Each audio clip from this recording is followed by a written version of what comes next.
na ikaw, nakakadiri ka kasi madali ka magmalinis. Eh hanggang ngayon, di mo naman sinasabi bakit bigla ka nanalo nung ikaw ay naging direktor ng PhilHealth at ang katutak na advertisement ang ginamit ng PhilHealth sa mga panahon na yon. Huwag mo sabihin di mo ginamit talaga ang pera ng PhilHealth para ikay manalo sa eleksyon na yon. Talaga dito sa mga dilawan, akala mo kung sino na sila lang yung malinis. Pero, ang dami naman nilang putik sa mga mukha. O kita mo itong gawain to. Gawain ba ng matinong tao yan na magtatanim ebidensya, tanim testigo para lang magipit ang isang tao na walang kasalanan? Kami lang ang malinis, kami lang ang magaling, kami lang ang pwedeng mamuno. Ayan, nakakasama ka. Masyadong mataas na pong hagdat ko. Kaya titigil na ako ngayon. Medyo maikli tayo. Pero sapat na po na nawakwakan ko ang Risatanas Ontivirus. Kadiri ka talaga. Wala naman yung mga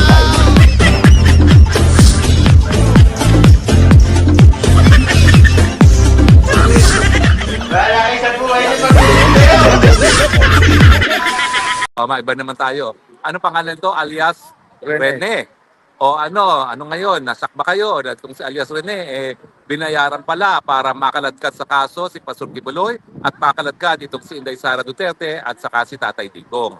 Ako, hindi ako nagtataka. At hindi ako nagbugulat. Kasi alam nyo, nung ako mismo ay umapir dyan sa komite ni Ontiveros, ang dami niyang invento.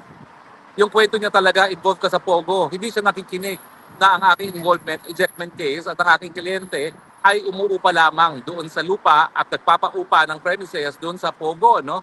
At talagang sinasabi niya pinagpipilitan, engage yan sa Pogo. At ang tanong ko nga doon, sabihin natin engage sa Pogo, panahon na yon, legal. Ano naman pakialam mo dyan? Legal naman yung mga panahon na yon. Ngayon lang naman nag-illegal yan itong taon nito. Pero ang katotohanan po niyan, talaga nagpupumilit siya ng mga panahon na yon na ikaw involved sa Pogo, ikaw may masama kang ginawa.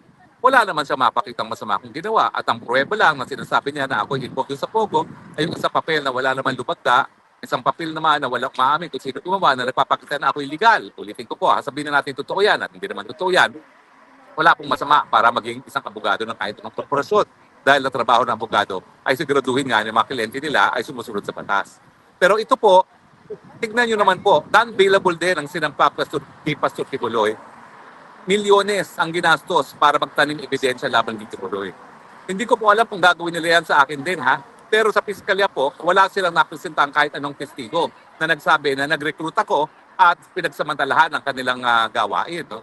So hindi ko po alam kung magbabayad din itong si Ontivirus ng 500,000 para sa testigo para madawit din ako at sabihin na ako nag-recruit sa kanila. No? Pero nakakataas balahibo po, nakakadiri, nakakagalit na isang senador ng bayan gagamit talaga ng ganitong mga taktika para madiin ang mga kalaban sa politika. And how dare you use the Senate of the Republic of the Philippines, no? Para maging, para maging instrumento na gipitin ng mga kalaban ng administrasyon.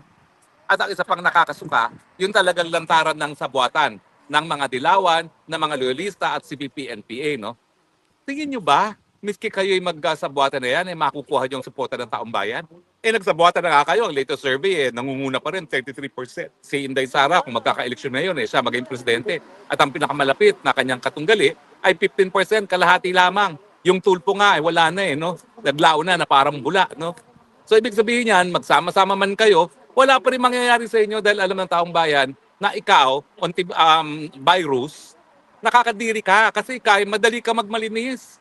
Hanggang ngayon, di mo naman sinasabi bakit bigla ka nanalo nung ikaw ay naging direktor ng PhilHealth at ang katutak na advertisement ang ginamit ng PhilHealth sa mga panahon na yon. Huwag mo sabihin di mo ginamit talaga ang pera ng PhilHealth para ikay manalo sa eleksyon na yon, ha?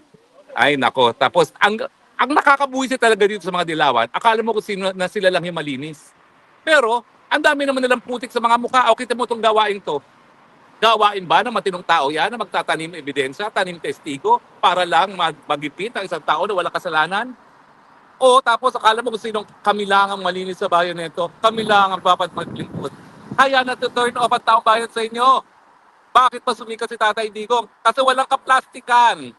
Inaamin niya tao siya, inaamin niya hindi siya perpekto, meron siyang mga kahinaan, ano ngayon? Basta nagmamahal siya sa bayan. Hindi gaya nyo na talagang kami lang ang malinis, kami lang ang magaling, kami lang ang pwedeng mamuno. Ayan, nakakasuka ka.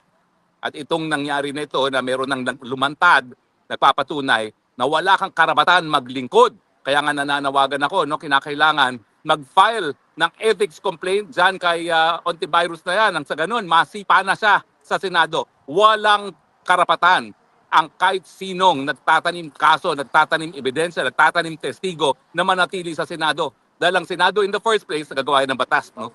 Pangalawa, yung mga investigasyon na dapat ginagawa niya in aid of legislation at hindi dapat nagtatanim ebidensya laban sa mga kalaban sa politika. Again po ha, lilinawin ko, kayo mga dilawan, as exemplified by Risa Ontiveros, sinusuka kayo kasi kayo mapagpanggap, nagmamalinis, pero nakakadiri naman kayo. At yan ang pruweba talaga. How dare you? Imagine everything is sworn statement, everything is on the basis of good faith na nagsasabi ng totoo, tapos gagasos ka ng milyon-milyon, nabuti sana kung galing sa'yo. Galing din sa gobyerno yan. Just for santo naman.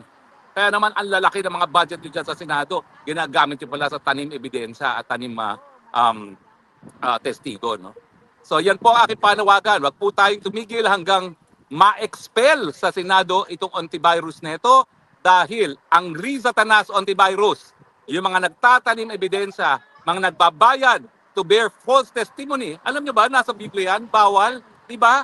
Isa yan sa kautusan, do not bear false witness against your neighbors. Pero sila, pasanta-santa, pagudi-gudi, yung pala, ang iitim ng mga budhi. O, di ba?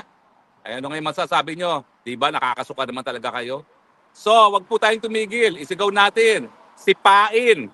Palabas ng Senado yung antivirus na yan. Ang Risa Tanas, antivirus, walang lugar sa Senado. At kung siya ay nag-aambisyon para sa mas mataas na opisina, ay naku po, dream on. Dahil hindi na makakalimutan ng taong bayan ito na ikaw, binaboy mo ang proseso ng Senado. No?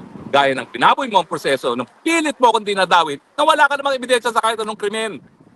Wala ka naman napatunayan doon. Ang ginagawa mo lang naman, binabasa mo yung script ng COS mo, maski di mo naintindihan. O, di ba? Sige, tanggalin nyo ng papel yan. Tignan natin kung may masasabi yung antivirus na yan, yung Risa Tanas na yan. Tanggalan nyo ng babasahin yan. Tignan natin kung may masasabi yan sa Senado. Wala.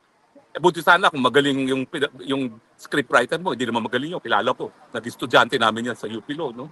Kaya nga mediocre ka. Kasi mediocre din yung COS.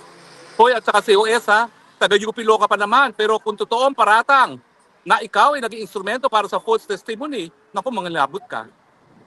Si antivirus, hindi yan madidisbar. Ikaw, pwede ka madisbar dyan. Under oath. Si alias Rene, under oath yan. Although, alam na niya na nagsinungaling na siya, pero ngayon at least, tinutuwid niya ang pagkakamali niya na pumayag siya na magsinungaling para sa'yo. Risa Tanas antivirus.